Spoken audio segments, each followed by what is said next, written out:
Hukumat qarori bilan moliyaviy va boshqa xavflarni aniqlash, baholash va boshqarish tartibi to'g'risidagi nizom tasdiqlandi.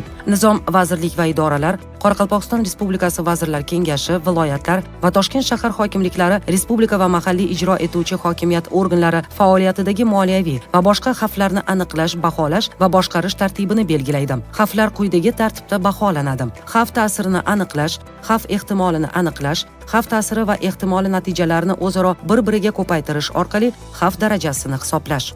O'zbekiston Respublikasi Adliya vazirligi huzuridagi yuridik kadrlarni qayta tayyorlash va malakasini oshirish institutida yuridik kadrlarning kredit modul tizimi asosida malakasini oshirish tartibi to'g'risidagi nizom Adliya vazirligida davlat ro'yxatidan o'tkazildi. Nizom Adliya vazirligi huzuridagi yuridik kadrlarni qayta tayyorlash va malakasini oshirish institutida yuridik xizmat, advokatura va notariat sohalari bo'yicha yuridik kadrlarning tinglovchi kredit modul tizimi asosida malakasini oshirish tartibini belgilaydi. Tinglovchilar malaka oshirish kurslarida institut bilan shartnomaga muvofiq to'lov asosida o'qitiladi. Institutda kredit modul tizimida bir kredit miqdori 2 akademik soatga teng. Tinglovchi malaka oshirish kursining 1 yili davomida 12 kredit 24 akademik soatga teng bo'lgan o'quv yuklamasini o'zlashtirishi lozim. Malaka oshirish kurslari tinglovchidan 3 yilda 36 kredit 72 akademik soat hajmidagi o'quv dasturini o'zlashtirishni talab qiladi. Modul bo'yicha tinglovchining o'zlashtirish darajasi 56% va undan yuqori baholangan taqdirda ushbu modul o'zlashtirilgan hisoblanadi. Farmon bilan Prezidentning ayrim hujjatlariga o'zgartirish va qo'shimchalar kiritildi. Unga ko'ra ayrim hujjatlarga quyidagilarni nazarda tutuvchi o'zgartirish va qo'shimchalar kiritildi. Bir qator davlat ishtirokidagi korxonalarning maxsus eksklyuziv huquqlari bekor qilinadi. Bojxona yig'imlarining fiskal maqsadlarda undirilmasligi ta'minlanadi. Oziq-ovqat va qishloq xo'jaligi mahsulotlarini muvofiqligini deklaratsiyalash tartibi joriy etiladi. Respublika hududida maishiy elektr priborlarining energiya samaradorlik talabi xalqaro me'yorlarga muvofiqlashtiriladi. Hukumat qarori bilan 2025-yil 15-maydan Work and Travel xalqaro dasturlari doirasida ishlash va sayohat qilish uchun xorijiy davlatlarga borish va kelish hamda boshqa xarajatlarni qoplash maqsadida talaba yoshlarga ssuda ajratish tartibi joriy etiladi. Mazkur davlatlarga Yevropa Ittifoqi davlatlari, Janubiy Koreya, Yaponiya, Buyuk Britaniya, AQSh, Kanada, Avstraliya, Yangi Zelandiya kiritilgan. Har yili 2000 nafargacha talaba yoshlarga bazaviy hisoblash miqdorining 40 baravari miqdorida ssuda ajratiladi. Ssuda ajratish haqidagi arizalar Davlat xizmatlari markazi yoki yagona interaktiv davlat xizmatlari portali my.gov.uz orqali qabul qilinadi. Ariza beruvchi quyidagi hujjatlarni ilova qiladi. Xorijiy davlatdagi ish beruvchi bilan ariza beruvchi o'rtasida tuzilgan mehnat shartnomasi. Ariza beruvchi tomonidan ssuda qaytarilmaganda ushbu mablag'larni qaytarish majburiyatini o'z zimmasiga oluvchi kafil jismoniy shaxsning so'nggi 12 oylik ish haqi to'g'risida ma'lumot va qarz shartnomasi bo'yicha kafil bo'lishga rozilik arizasi agar mavjud bo'lsa. Viza talaba ajratilgan ssudani xorijiy davlatdan kelganidan so'ng 1 oy muddatda qaytarish majburiyatini oladi. Qonun bilan ayrim qonun hujjatlariga o'zgartirish va qo'shimchalar kiritildi.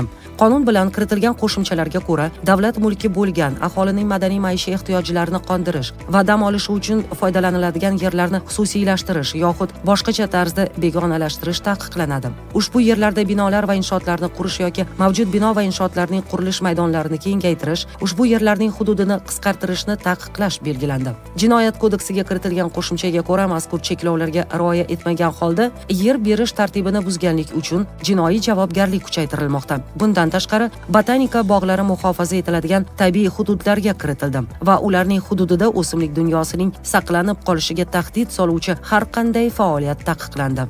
Qonun bilan ayrim qonun hujjatlariga o'zgartirish va qo'shimchalar kiritildi.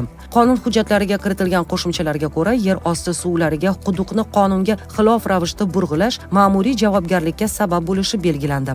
Shuningdek, yer uchastkasini olganlik uchun haq belgilangan muddatlarda to'lanmaganda, muddati o'tgan qarzdorlik uning mavjudligi to'g'risida vakolatli organlar tomonidan ogohlantirish berilgan sanadan boshlab 6 oy ichida bartaraf etilmaganda yer uchastkalariga bo'lgan huquq bekor qilinishi belgilandi. Soliq kodeksiga kiritilgan qo'shimchaga ko'ra, yer osti suv manbalaridan suv o'lchash uskunalarisiz suv olinganda soliq stavkasi belgilangan soliq stavkalarining 5 baravari miqdorida belgilanadi. Bunda mazkur qoida jismoniy shaxslar tomonidan shaxsiy va xo'jalik ehtiyojlari uchun sutkasiga 5 metr kubgacha bo'lgan hajmda yer osti suvlarini yakka tartibda olish hollariga nisbatan tatbiq etilmaydi. Axborot texnologiyalari yordamida sodir etiladigan jinoyatlarga qarshi kurashish faoliyatini yanada kuchaytirishga qaratilgan chora-tadbirlar to'g'risidagi prezident qarori qabul qilindi. Qarorga ko'ra, kiber jinoyatni sodir etishda o'z nomidagi bank kartasi, bank hisob raqami, SIM kartasi hamda elektron hamyonidan foydalanishga yo'l qo'ygan shaxslar uchun ma'muriy va jinoiy javobgarlik belgilanadi. Banklar, to'lov tizimi operatorlari hamda to'lov tashkilotlarining axborot xavfsizligi va kiber xavfsizlik talablariga rioya etmaganligi natijasida sodir etilgan kiber jinoyat oqibatida kelib chiqqan moddiy zararni ular hisobidan undirish tartibi joriy etiladi.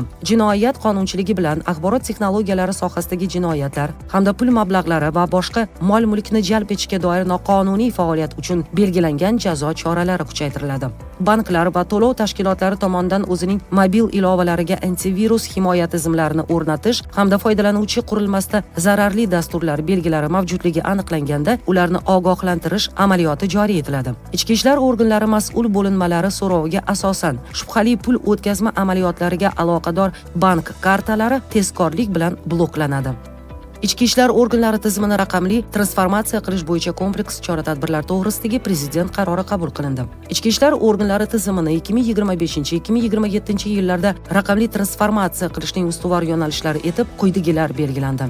Jumladan, ichki ishlar organlarining barcha axborot infratuzilmasini sun'iy intellekt texnologiyalari asosida yagona tizimga birlashtirgan holda jinoyatchilikka qarshi kurashish borasidagi faoliyati samaradorligini oshirish. Ichki ishlar organlari sohasiga raqamli texnologiyalarni joriy etishga mas'ul bo'linmalarning faoliyatini yagona boshqaruv tizimi va ishlash mexanizmlari asosida muvofiqlashtirish, ular tarkibida raqamli jamoani shakllantirish, jinoyatlar va ma'muriy huquqbuzarliklar statistikasini inson omilisiz yuritish.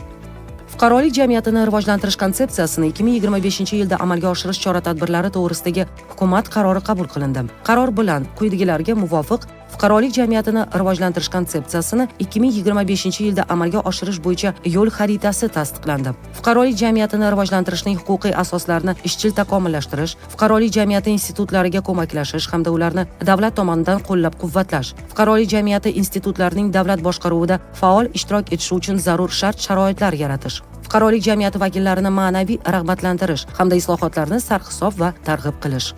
Ta'lim sifatini ta'minlash va ta'lim xizmatlari ko'rsatish tizimini takomillashtirish bo'yicha qo'shimcha chora-tadbirlar to'g'risidagi prezident farmoni qabul qilindi. Farmonga ko'ra, ta'lim sifatini ta'minlash milliy agentlik tashkil etiladi. Agentlik o'rta maxsus, kasbiy, oliy va oliy ta'limdan keyingi ta'lim, shuningdek, kadrlarni qayta tayyorlash va ularning malakasini oshirish tashkilotlarini, ta'lim tashkilotlari kompleks va maxsus davlat akkreditatsiyasidan o'tkazadi. 2025-yil 1-iyuldan yangi tashkil etiladigan ta'lim tashkilotlari faoliyatini yo'lga qo'yish 2 bosqichda amalga oshiriladi. Birinchi bosqichda faoliyatni boshlash uchun o'rta maxsus, kasbiy, oliy va oliy ta'limdan keyingi ta'lim tashkilotlari o'rnatilgan tartibda litsenziyalanadi. Kadrlarni qayta tayyorlash va ularning malakasini oshirish ta'lim tashkilotlari xabardor qilish tartibida tashkil etiladi.